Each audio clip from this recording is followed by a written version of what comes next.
100 push-ups, 100 sit-ups, 100 squats, and 10 kilometers of running, repeated every single day. Saitama's workout routine is quite popular. But how effective is this training routine in real life, and will you go bald when you do it? First, we take a look at the exercises. Every exercise in this training routine is a compound bodyweight exercise. This means that they are really effective because they train a lot of different muscles at the same time. There are still 3 major problems when it comes to the exercise selection. First, there are no pull exercises included. Push-ups train muscles like the chest, the triceps, the shoulders, and the abs. Sit-ups are heavily focusing on your hip flexors and abs.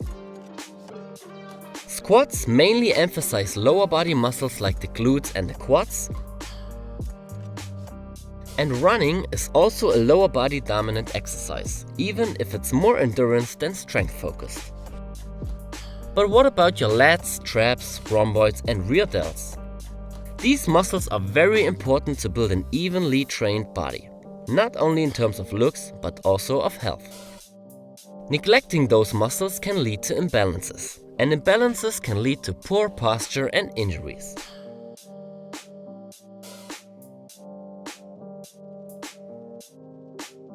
The second problem are sit-ups. Sit-ups are one of the worst exercises you could do if you want to train your abs effectively. One of the issues of sit-ups is the repetitive spine movement. Doing hundreds of sit-ups every day can wear out your spine and the discs between the vertebrae much faster than it should be. Another issue of sit-ups is that this exercise heavily involves your hip flexors. When these muscles are too tight, they can create several problems like, for example, imbalances and back pain.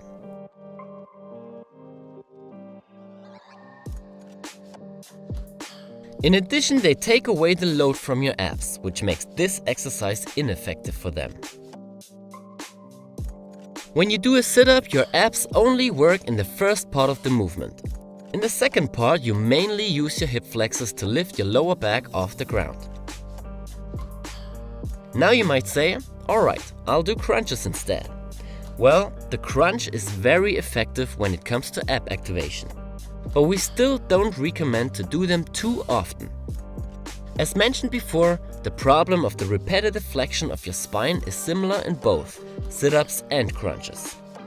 It's not a problem if you include crunches once or twice a week, but don't do hundreds every day.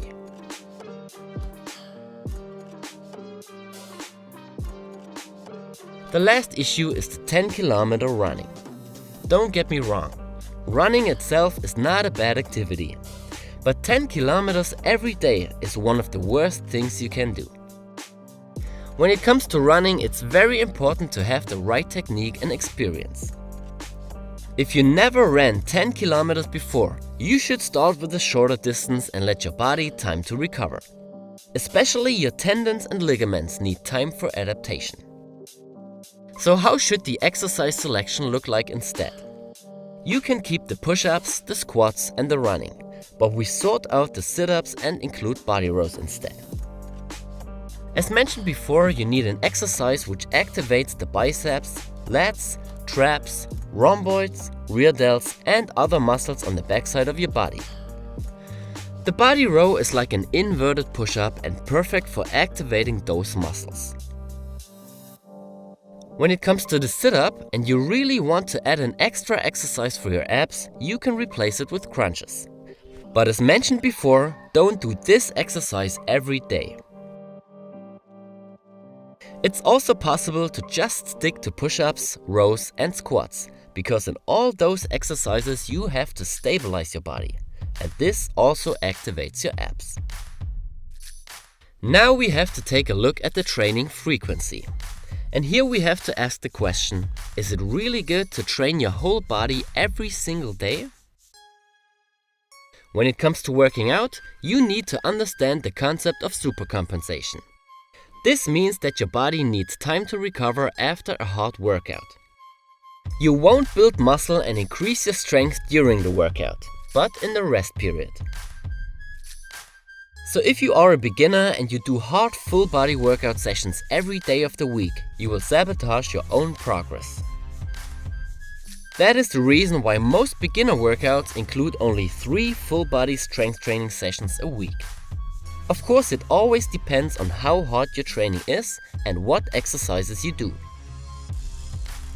If you do easy activities like walking, cycling or even mobility training, you can even support your recovery instead of slowing it down. So the most important point when it comes to the amount of training days a week is how challenging the training is. If you do exercises which are really hard for you and you train to fatigue in every set, every exercise and in every workout, you will need more time to recover as if you do easy exercises without exhausting yourself. On the other hand, if you only do easy exercises or activities, you won't get challenged anymore. And with that, you won't get stronger and won't build more muscle, even if you train every day. If you are an intermediate or advanced athlete, you could split your workouts into different muscle groups or body parts, like push, pull and legs, or upper body and lower body. This kind of training allows you to train more often, but we still suggest to rest at least 1 day a week and don't go all out in every session. Even if you train other muscles, your body still needs time to recover as a whole. This not only includes muscles, tendons and ligaments, but also your brain. If you are mentally exhausted all the time, you won't be able to concentrate on your workout, and with that you won't be able to perform well. Progressive training should always include harder and easier phases. With this kind of training you stay away from injury and overtraining, and you will be able to max out your gains. The last issue we have to face is the fixed amount of numbers. 100 push-ups, for example, are much harder than 100 squats. Most beginners struggle to do even 10 proper push-ups on the ground, while they can do 10 squats easily. So in order to build an evenly strong body with the right muscle proportions, you should do exercises that challenge you on the same or nearly the same level. Another problem of the fixed reps is that there is no progressive overload. 100 push-ups a day could be too much for a beginner, but if you are already in a good shape, it can be too little to improve yourself further. If you don't overdo it and stress your body too much, it gets used to every kind of training or activity. This not only slows down your progress, it might even stop it. The solution for this is simple: add more variety. If you just started working out, do 100 incline push-ups instead of regular ones. If 100 push-ups on the ground are not challenging anymore, try side-to-side push-ups.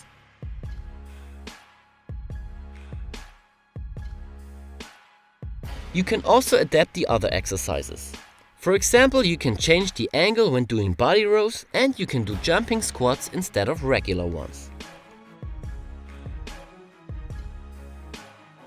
If you always adapt the exercise to your level, you can constantly improve yourself and avoid stagnation and overtraining.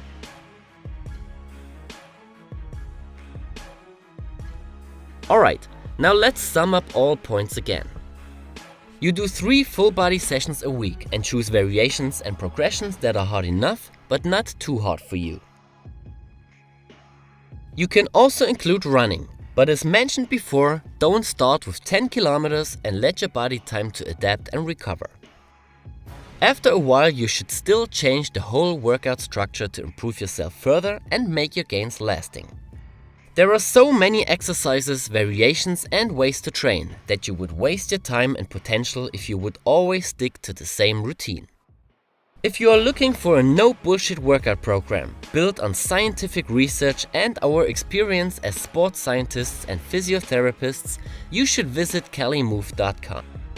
We offer workout programs for beginners, intermediates, or even advanced athletes.